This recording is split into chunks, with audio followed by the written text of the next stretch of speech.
So hello, hopefully everyone is doing well. And I've got a few things that I'd like to talk about this week. Just recorded next week's show. So we've decided not to call it the after show because yeah, of course I'm live after recording the show, but it don't make no sense because then the after show is really not after the show because then the show comes out on Tuesdays. Do you understand? So yeah, that had to change. So that's exactly what we did. We changed that. So I literally doing better now. I literally just posted that we're live. Next week, I'll try to do it earlier. So look, I'm a work in progress. Are we all not? A work in progress, right? So we're all trying our best in it. And just got the ability to post actually. So just had to figure out how to do it. Well, it's not hard. Grandma got it working. So anyway, yeah, so this is very exciting. I've got some really cool stories. Let me see. Things that I've pulled up that I read this week that I thought would be interesting, right? So the first story I wanted to talk about, which I think is interesting, it says here, chilling AI development means that robots can now talk to animals, and we might be able to next.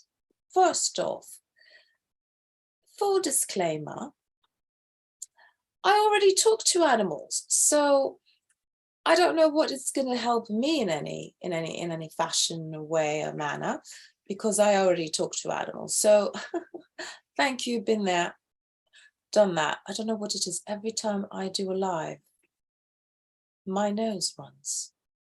What's that about? So anyway, let's share the screen so we can look at this beautiful article that is in our trusted Sun. Yeah, the US Sun. So it says here, Dr. Dolittle, chilling AI development means that robots can now talk to animals.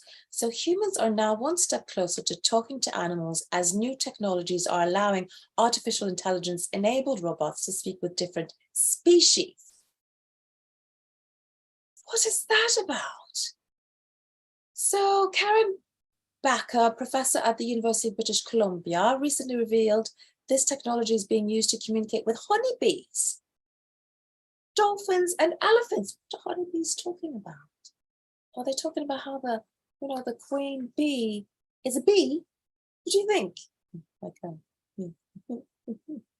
Is the queen bee a bee?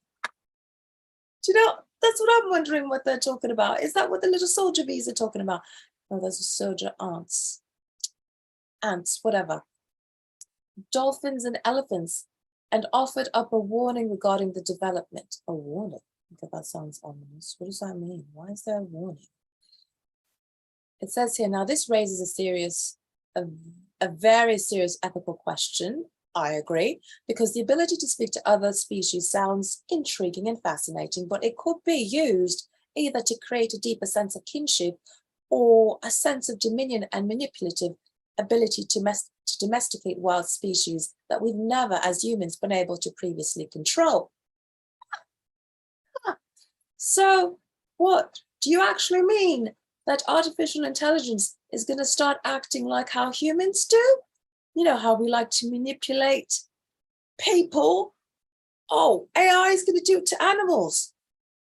So, I don't know, are we not being a little bit judgy? I'm just saying, it's like they're poised to do exactly what we've been doing for quite a long time.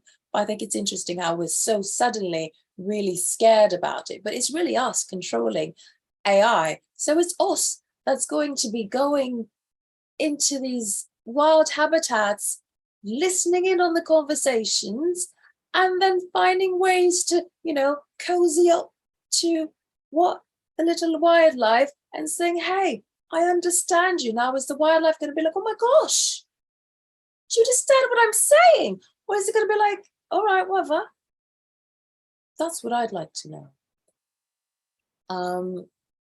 So a research team in Germany encoded honeybee signals into a robot that they sent into a hive. So now they're confusing the hive.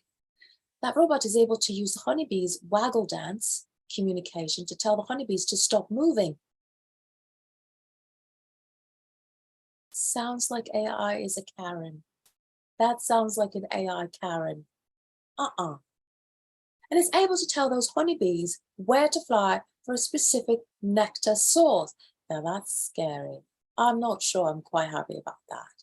There's a lot scary about that because that could be, I could decide, you know what? I don't know.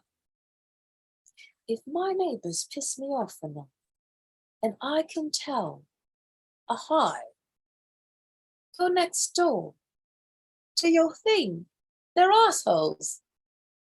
I don't know. Sounds quite fun to me. Anyway, so at the end they're saying for Baker, who further discusses race and technology in her book, The Sounds of Life, how digital technology is bringing us closer to the worlds of animals and plants. These concerns should not stop scientists from pursuing communication with animals. Ho, ho, ho. Loaded, loaded. Lots of opinions about that. If you have opinions, please say something in the comments, because that, to me, and I'll probably on IG will put a poll to see how people feel about it, because this is very scary, I think. Yeah, I mean, we're already manipulating weather. We're manipulating the weather. We're manipulating people. Yeah, we're manipulating people's thoughts. Are we not? We're manipulating pretty much everything. But imagine wildlife, like insects, how that could affect the ecosystem. Holy cow. Yeah, that's crazy. Anyhow, our next story is, ooh, I got chills. It's from another trusted publication. Okay, so I thought this was important because here we are. The women of The View are having a heated debate. Or is it a debate or is it a discussion? Because they're all on the same side. So I'm not sure it's a debate. I don't watch the show. It just seems like they're all on the same side. So it says here, outrage at The View as host Sunny Hostin likens white women voting Republican to roaches voting for raid. Joy Behar calls party a cult, and Sarah Haynes says all GOP candidates are election deniers.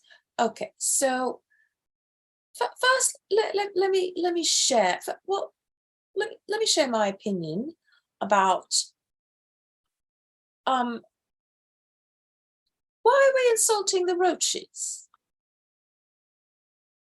Why are we insulting the roach? I don't like roaches, but it is in my wheelhouse, isn't it? I mean, it is an insect, an animal, a prehistoric nuisance.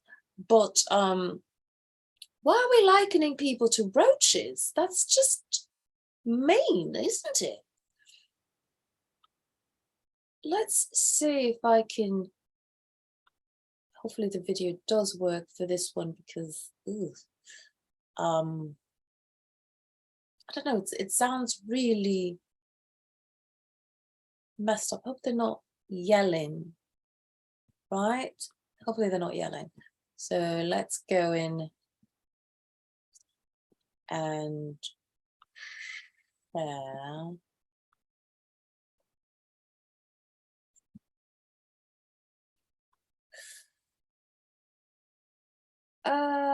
What happened here? No, we don't want you. Okay, here. So here they are. They look hated, right? Roaches, but likens white women voting Republican to roaches voting for raid. roaches are not quite that stupid, are they? I guess that's the point of the whole sentence, isn't it? I don't like it. I don't like it at all. I think roaches should complain. I really do. Okay, well, no, that's not where we want to go. So I guess I should click on the article then, to see what they're talking about. Hopefully. Okay. Let's watch the video. See what happens here.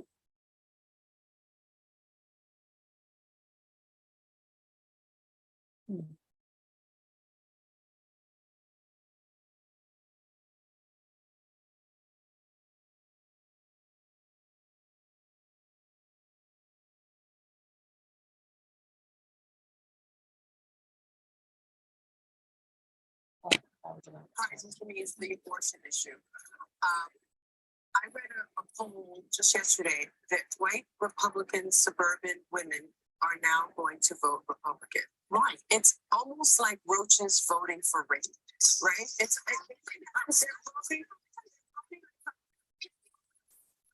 so racist.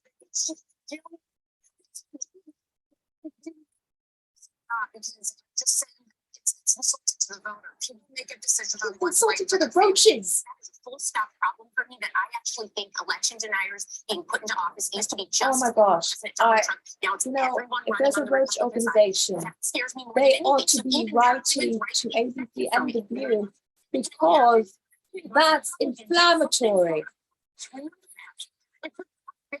Oh my gosh. Why did you have to get the roaches involved? Yeah. If there are any roaches listening at the moment, seriously, you ought to think about writing something to them people. Because what? As if a roach would break. First of all, from what I understand it, I read a lot about these things. Do you know that Raid, not necessarily Raid, but a lot of them products, what they do is they attract the actual roaches to the area. That's why you shouldn't use them products. They actually bring them to you to then kill them. There was an actual whole documentary about it. It was quite disgusting. I felt like everything was falling on me. But yeah, that's what happens. But yeah, roaches out there, wherever you are, really, you ought to write to them people, because that's insulting, right? To be maligned in that manner, seriously, as if you would vote for Raid. Anyway, I'm not political because, well, it's none of your business. Whether I am or I'm not. That's really what it is all about. It's none of your business. Because you know what? I want you to understand, I'm a serious journalist. And I think it's important that you hear what I'm saying when I'm talking about the serious stories, like the roaches of the world.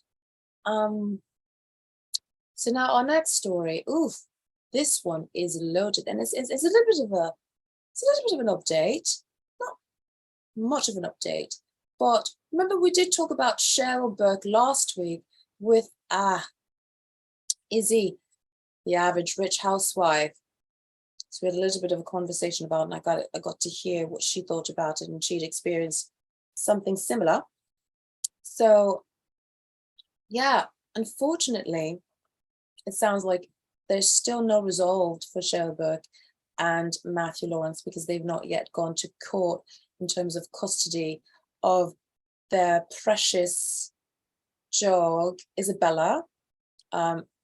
So right now, Cheryl has custody of Isabella. So here is what she said. So apparently she was on Red Table Talk with Jada Pinkett.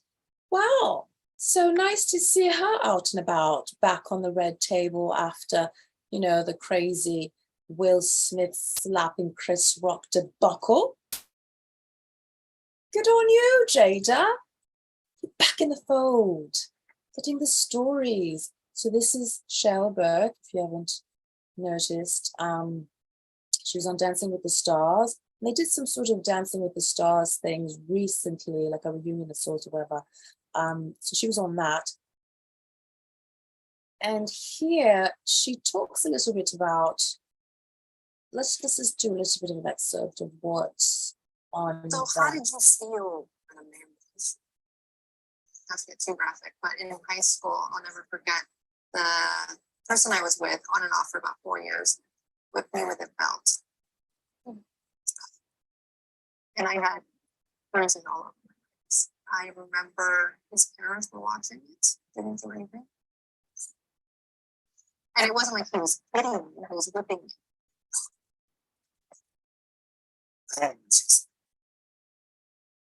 Okay, now that's horrendous. And the reason why I played this is because I think it's important to understand why having Isabella with her is really important. Because here she says, the Red Table Talk teaser comes after Cheryl says she's prepared for a potential trial with ex-husband Matthew Lawrence over custody of their dog Isabella. So the star speaking Sunday on her iHeart podcast, Burke in the Game, said that she and Lawrence are likely headed back to court over custody of the canine. And she's just still hurt. She's gone through a lot in life. She was abused early on as a teenager. And so I can understand why Isabella is an emotional support animal for her. And so, and in that sense, it's like, come on, Matthew, let the lady have her dog. It's more than just a dog. It's a sentient being. You can't fight over it like, you know, property anymore. So let up, mate. Let her have Isabella. Let her keep Isabella. She's family. She's emotionally supporting Cheryl. I think you would want that. So that's my plea. All right. And son, I've done nothing for you, Cheryl. We don't know each other, but I'm in your corner, obviously. So the next story here, and that's from our trusted Daily Mail. I'm not going to stand on it too long because it's got a very graphic pictures, but it says here, a Maryland woman, 55, walking her 2 German shepherds, survives bear attack by playing dead as it crushed her skull after her be loud and act big actions backfired. Oh, that's heartbreaking. But she's alive.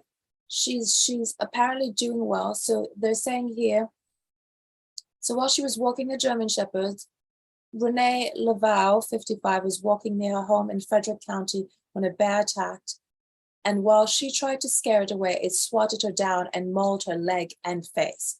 So she said she recalls hearing a crunch when the bear bit down on her skull. Oh my gosh. Oh gosh. And she felt like she was going to die. Okay. If it's crunching on your head, it must be really loud. Because that's your head that's crunching. And now, you know how close that is to your ear. It's right, it's part of your ear's part of the skull. So I'm thinking it must be freaking loud when a bear crunches on your head like that. So she said she angered the animal and it started swatting her down and it gave her a deep chest gash. And she recalled the gruesome details and how she got injuries. So she says, he bit my skull and the side of my face twice. And with the first bite on the left side of my face and head, I heard my skull crunch, said Laval. Laval then made loud sounds and tried to make herself bigger. Common advice when faced with a bear, but the plan backfired and the bear rushed at her. Oh my Lord. So I'm going to show just one picture, which is not too graphic, but I'm not going to show the rest. If you want to see the rest, I will put a link down in the description for the article that's in, the Daily Mail. And you guys can have a look-see if you want, but I'm not going to subject people who don't want to be subjected to that right here. So here's a picture of her, you know, looking worse for wear, but, you know, look, she survived, and that's the most important thing. She got through it, you know. Oh my gosh. And that's in September 2020 this happened. My goodness. Well, thank goodness, Renee, you're doing well, and you've survived, and that's all that matters. You know, let's see if they talk about, ooh, let me stop sharing. Let's see if they talk about any developments. She has any issues, if there's some sort of help we can give her.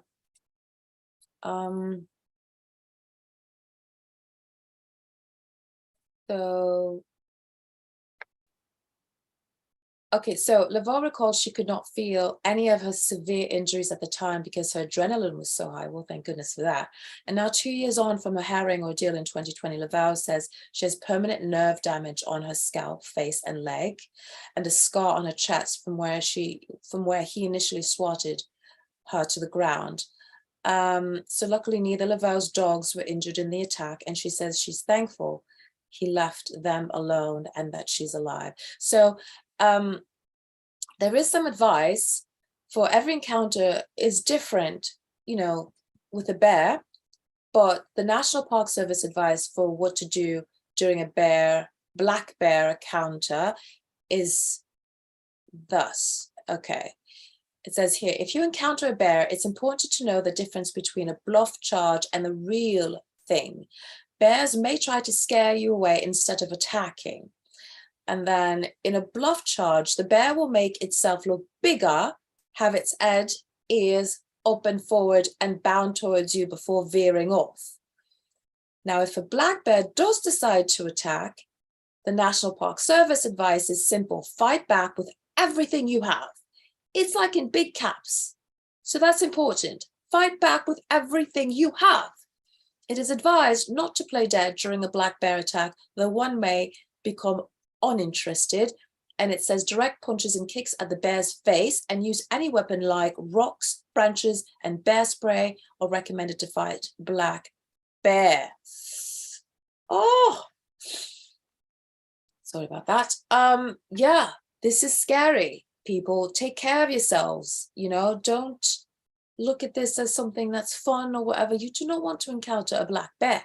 You do not. And, you know, that's another reason when I was speaking to Izzy last week, I was like, give me a cityscape any day. I don't want to encounter no black bear when I'm walking my dogs. I don't want to go through that. So all the people that say, oh, you should be in the country, you know, animals love that sort of thing. Yeah, the country is for the birds.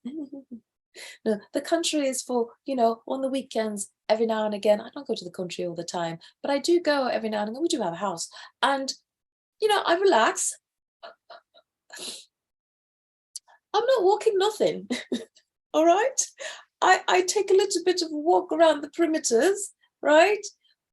Right where the garage ends, all right, the driveway. Yeah, I ain't going out into the forest and say, hi, little black bear. No, not me, not I, no ma'am, no ma'am. That's a shout out to Naomi. No ma'am. So anyway, that's that. The next story that I wanted to talk about is, this one was funny. So Fox News had somebody, the host of Fox News is Outnumbered, sounded off on students who enjoy petting animals as a form of relief, stress relief. So apparently one of the hosts of Fox News had a lot to say about students who felt, you know, that they enjoyed petting animals as a form of stress relief. This is what this person had to say. They need a slap in the face. Could you believe it? The nerve. Obviously, this person has never, ever, ever pet an animal. Here it says here, the host of Fox News Outnumbered had a full-blown hissy fit over a report that petting cats help college students relax, with one host saying that the students need a slap in the face and another calling them snowflakes. What kind of dumbassery is that? Oh man, so there's a tweet here. But listen, so am I a snowflake for wanting to pet an animal? Look, I'm not going to pet any sort of dog, right? Because not all dogs are clean, not all dogs smell good, have good breath and all that. And I don't like the ones that shed too much. So it's got to be a hair dog, it's got to be a short hair dog.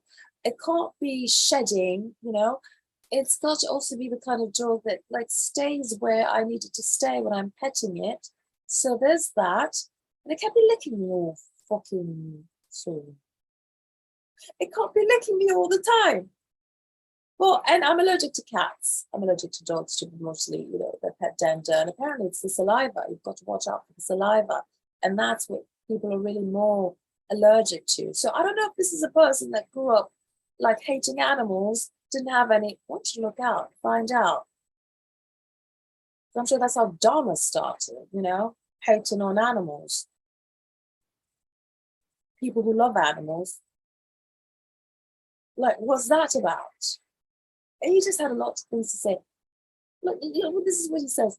This is the idea of building a society of betas, declared contributor David Webb. Who's that? That's somebody else. I have no idea what that is. I'm reading the article and I'm like, ooh, I'm getting all up. Yeah, I'm getting upset about it because I think it's stupid that people don't even understand the benefits of petting an actual animal. It really releases endorphins, all the feel-good hormones, everything that you can possibly think of. Your blood pressure lowers. All of them things happen to you when you pet a dog, a cat, a ferret, a mouse, a rat, you know, a duck. So don't listen to them, all right? Don't listen to them snowflakes, okay? Don't let them call you snowflakes either. It was just a joke. I was just, you know, doing a repulse. But not snowflakes because you like to pet animals. If anything, that means you're sensitive. That means you're in touch with your feelings. You're better for society. And not that person that had a lot to say about people petting, you know, animals. No, that's some sort of ogre. Only an ogre thinks that way. All right. That's good for that story. Also, there's this last story that I wanted to talk about. It's not really a story, but here's what I think about this. And then we're done. All right. So this is in, what is this? This is in PR Newswire, whatever. And it says here, new PetSmart data reveals over half of pet parents spend more time shopping for pets than for some family members.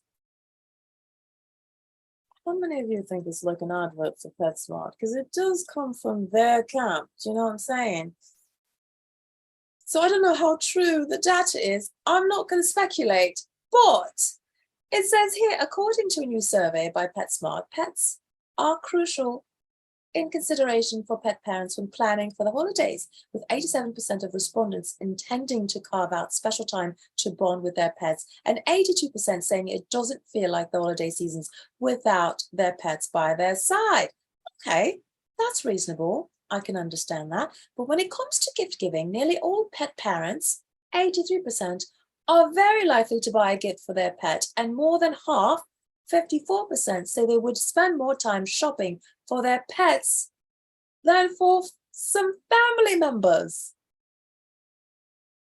And it says here, and keep an eye out for new companions under the tree, as 35% of pet parents plan to gift a new pet to someone else or add one to their household. Okay, so clearly we do not like our family members much, according to this survey. because we much prefer our pets than our family members. All right? I think that's perfectly reasonable. And then they have some pet pics that people can, you know, try on for size here, and says toys, gift a toy that gives back with puppy and guinea pig, plush toys by Chance and Franz, then treats, festive decor, apparel, stuffing, stocking stuffers, all that's going to be in the description below. This is not I'm not sponsored. This is not a sponsored advert or whatever. I literally thought it was data. Then I saw it said PetSmart, and I said, you know what? F it, I'm going to talk about it anyway because I think it's interesting. But take it with a grain of salt, obviously, because obviously PetSmart knows what it's doing. We'll tell the people that they buy more for pets. Make sure we tell them where to go to buy for said pets. And therefore the data can actually become true. If it's not perfect, that was a perfect plan. Whoever thought of it, hopefully they got the raise. So this was lovely. Had a lovely time. Oh, I was a little bit crooked all night, but I don't know what's up with this light now. But hopefully you guys can follow us next week. I will try. I'm Méganne, and I will try to make sure that I announce the live a little bit earlier than literally seconds before. So please look out for that. And thank you so much for joining us. This was lovely.